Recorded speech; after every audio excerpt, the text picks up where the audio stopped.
At Jeremy's Kitchen, we really believe that good food starts with good energy.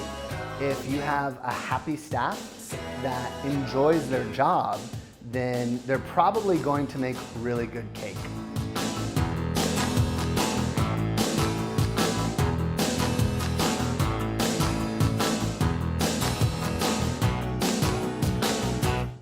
I never dreamed of opening a cafe. This all kind of started by accident.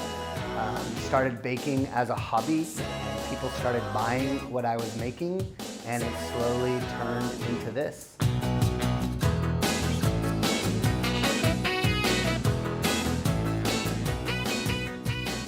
I think everybody wants a dessert every once in a while. You know, I think there's something, it reminds you of your childhood. It reminds you of a special moment. It reminds you of comfort. And I think everyone needs a little bit of dessert in their life.